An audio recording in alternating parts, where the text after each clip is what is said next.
अवतारश्च गणेशस्य महात्मनः न शक्यते कथां वक्तुं मया वर्षशतैरपि संक्षेपेण प्रवक्ष्यामि मुख्यानां मुख्यतां गतान् अवतारांश्च तस्याष्टौ विख्यातान् ब्रह्मधारकान्।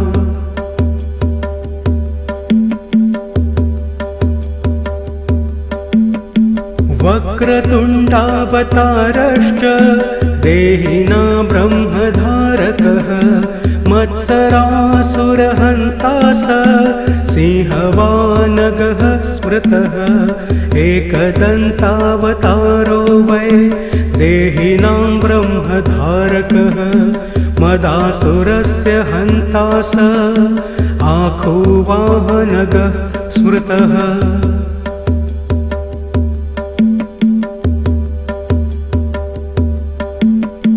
महोदर इति ख्यातो ज्ञानब्रह्म प्रकाशकः मोहासुरस्य शत्रुर्वै आखुवाहनगः स्मृतः गजाननः सविज्ञेय सांख्येभ्यः सिद्धिदायकः लोभासुरप्रहर्ता च मूषकगः प्रकीर्तितः।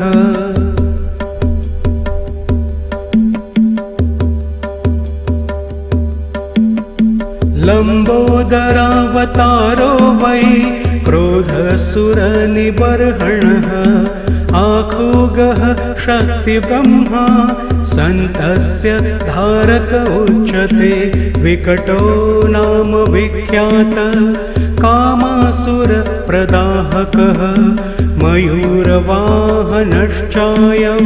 सौरमात्मधर स्मृतः।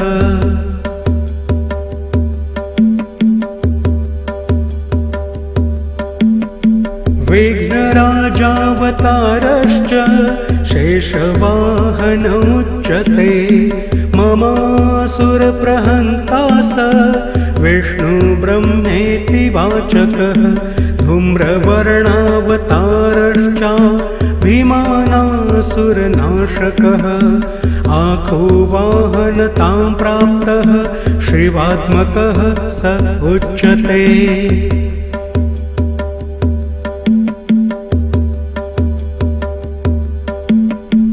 एतेष्टौ ते मया प्रोक्ता गणेशांशा विनायकः येषां भजनमात्रेण स्वस्वब्रह्मप्रधारका स्वानन्दवासकारी स गणेशान् प्रकथते स्वानन्दे योगिर्भिदृष्टो ब्रह्मणि नात्र संशयः।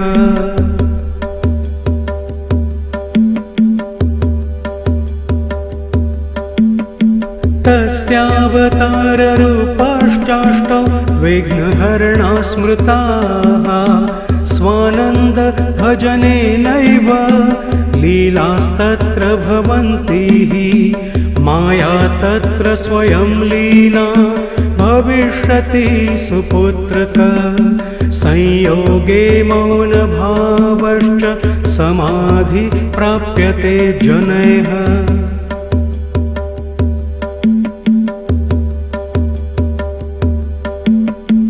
अयोगे गणराजस्य भजनेनैव सिद्ध्यति मायाभेदमयं ब्रह्म निवृत्ति प्राप्यते परा योगात्मक गणेशानो ब्रह्मणस्पति वाचकः तत्र शान्ति समाख्याता योगरूपा जनैः कृता।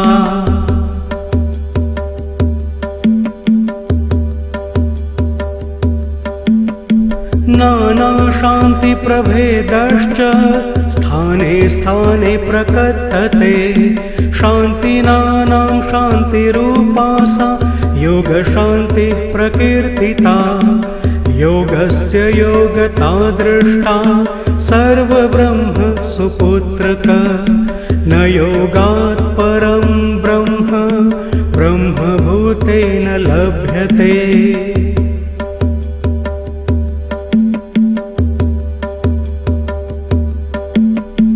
एतदेव परं गुह्यं कथितं वत्स ते लिखं। भज त्वं सर्वभावेन गणेशं ब्रह्मनायकं। पुत्रपौत्रादिप्रदं स्तोत्रमिदं शोकविनाशनं। धनधान्यसमृद्ध्यादिप्रदं भावी न संशयः।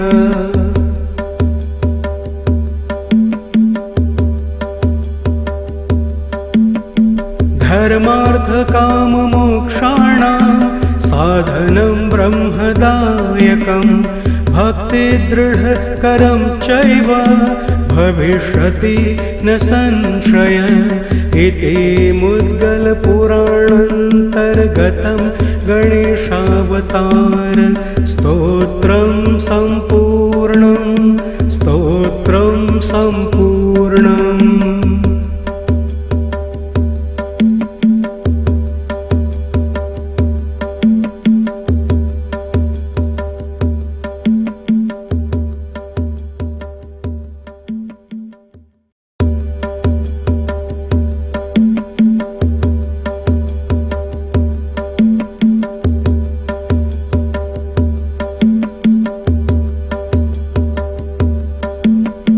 अनन्ता अवतारश्च गणेशस्य महात्मनः।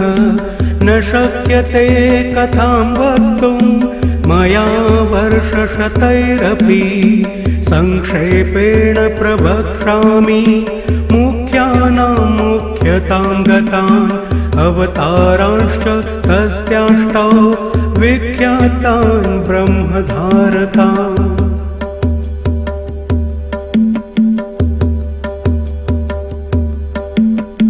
वक्रतुण्डावतारश्च देहिना ब्रह्मधारकः। मत्सरासुरहन्ता स सिंहवानगः स्मृतः। एकदन्तावतारो वै देहिनां ब्रह्मधारकः। मदासुरस्य हन्ता स आखुवाहनगः स्मृतः।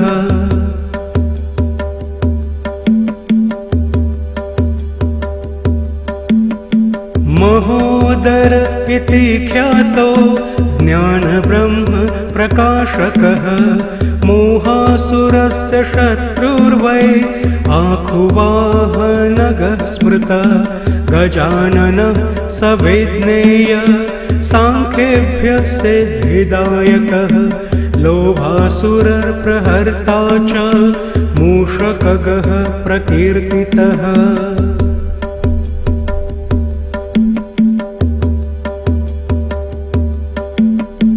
लम्बोदरावतारो वै क्रोधसुरनिबर्हणः। आखुगः शक्तिब्रह्मा सन्तस्य धारक उच्यते। विकटो नाम विख्यात कामासुरप्रदाहकः। मयूरवाहनश्चायं सौरमात्मधर स्मृतः।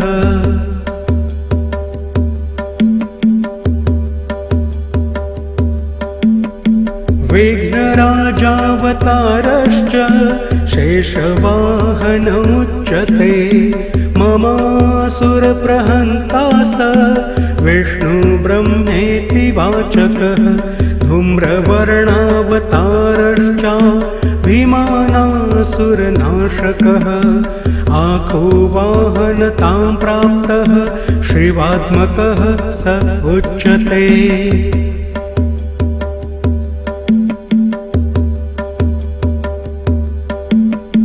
एतेष्टौ ते मया प्रोक्ता गणेशांशा विनायकः।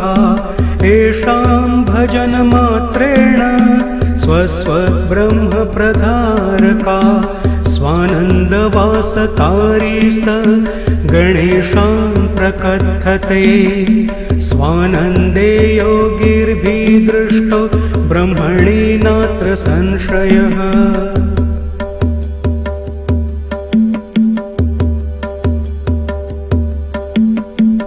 तस्यावताररूपाश्चाष्टौ विघ्नहरणा स्मृताः स्वानन्द भजनेनैव लीलास्तत्र भवन्ति माया तत्र स्वयं लीना भविष्यति सुपुत्रक संयोगे मौनभावश्च समाधि प्राप्यते जनैः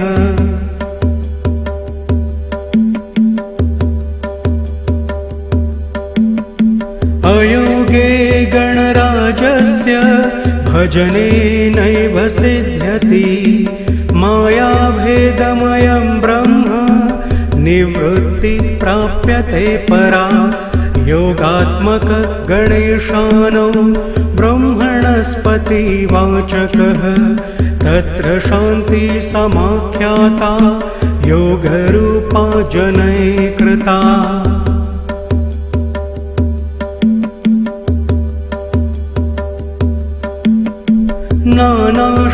नानाशान्तिप्रभेदश्च स्थाने स्थाने प्रकथते शान्तिनानां शान्तिरूपा सा योगशान्तिः प्रकीर्तिता योगस्य योगता दृष्टा सर्वब्रह्म सुपुत्रक न योगात् परं ब्रह्म ब्रह्मभूतेन लभ्यते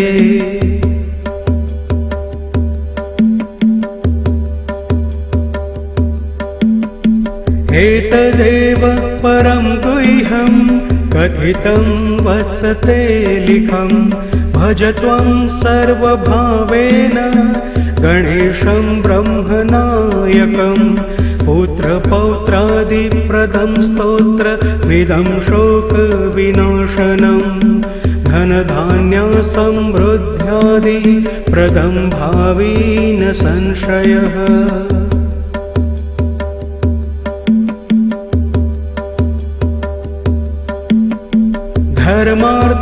धर्मार्थकाममोक्षाणां साधनं ब्रह्मदायकं भक्तिदृढकरं चैव भविष्यति न संशय इति मुद्गलपुराणान्तर्गतं गणेशावतार स्तोत्रं सम्पूर्णम्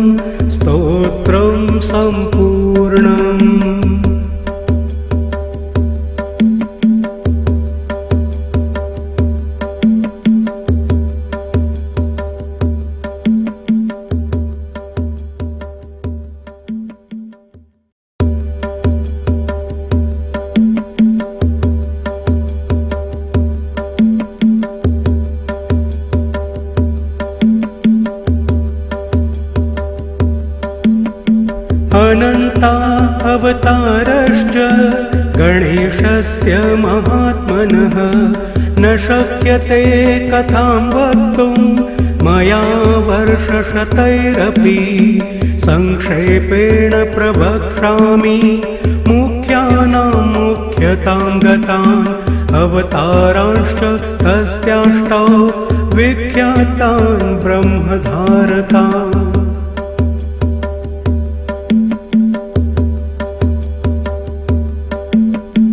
वक्रतुण्डावतारश्च देहिना ब्रह्मधारकः मत्सरासुरहन्ता स